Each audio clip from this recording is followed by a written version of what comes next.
इस बार ये पहली बार हुआ है। आप देखिए दीपा, 14,800 से नॉन स्टॉप तेजी हुई, एक भी करेक्शन नहीं।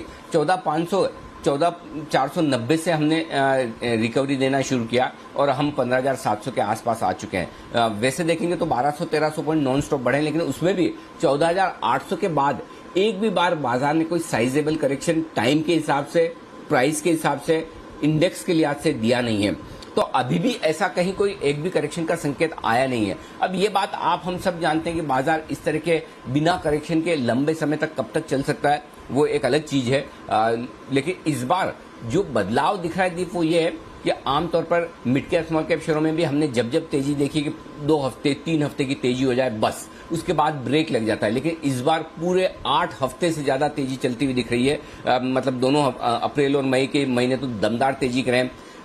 मार्च के अंत में हल्की फुल्की शुरू हो चुकी थी और अब जून में है तब भी हल्की फुल्की चल रही। तो 8-10 हफ्तों की तेजी तो नॉन स्टॉप अगर मिड कैप स्मॉल कैप शेयरों में हो सकती है, तो फिर क्यों नहीं 1200-1300 पॉइंट की नॉन स्टॉप तेजी इंडेक्स में हो सकती है। और उसमें अगर 300-400 पॉइंट की जगह और भी बची हो तो शायद कुछ गलत नहीं होगा।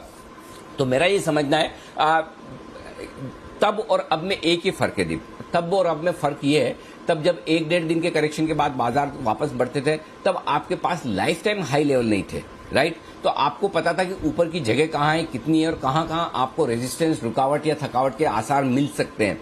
यहां पर एक फर्क है, आप खुले नीले आकाश में हैं, blue sky zone, uncharted territory में है, यानी कि ऊपर के लेवल आपने जिंदगी में कभी देखे नहीं। इसलिए आपके लिए ये ठीक ठीक अंदाजा लगाना थोड़ा सा मुश्किल होता है कि क्या 1-1.5 दिन के करेक्शन से बाजार रुकेंगे या फिर कहां तक जाएंगे और वहां से रुकेंगे। इसका फिर सिंपल सॉल्यूशन हमारे पास क्या है, जो चीज हमें नहीं पता, लेकिन जो चीज हमें पता है फिर हम उस पर भरोसा करेंगे। पता हमें यह है कि किस लेवल के नीचे अगर बाजार ट्रेड करना शुरू करे तो फिर हमें सावधान होना है, सतर्क होना है, अपनी तेजी की पोजीशन पर स्टॉप लॉस लगाना है, वो सबसे इंपॉर्टेंट है। मेरा ये समझना है 15,400 के नीचे बंद होने पर आपको थोड़ा सा पहला संकेत हल्का सा कमजोरी का आएगा। 3 लेवल्स आप ध्यान में रख लीजिए। डे ट्रेडर है 15,500 के नीचे कमजोरी का, या 15,450 के नीचे कमजोरी का पहला संकेत डे ट्रेडर्स के लिए।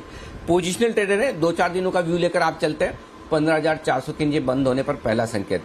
और अगर आप इन्वेस्टर हैं तो 15,300 के नीचे अगर निफ्टी बंद होता है तो ही आपको सोचना है कि क्या बाजार ने पीक बना लिया एक बार शॉर्ट टर्म, क्या अब मुझे प्रॉफिट बुक कर लेना है, क्या यहां से 10-15% की गिरावट आ सकती है या एक रनिंग करेक्शन है। इन ये 3-4 सवाल जो हर इन्वेस्टर के मन में होते हैं, ये सवाल अभी नहीं आने चाहिए आपके मन में। ये सवाल आने चाहिए आपके मन में जब 15,300 के नीचे बंद होने के आसार हो। तो अपना स्टॉप लॉस, अपने लेवल्स को ध्यान में रखें और जब तक इन इंपॉर्टेंट लेवल्स के ऊपर बाजार ट्रेड कर रहा है तब तक आप अपनी पोजीशनिंग के हिसाब से बने रहें, सिंपल जाने दें। 15,900 16,000 के आसपास के हमारे टारगेट है ही, उसके बाद और रिवाइज करेंगे।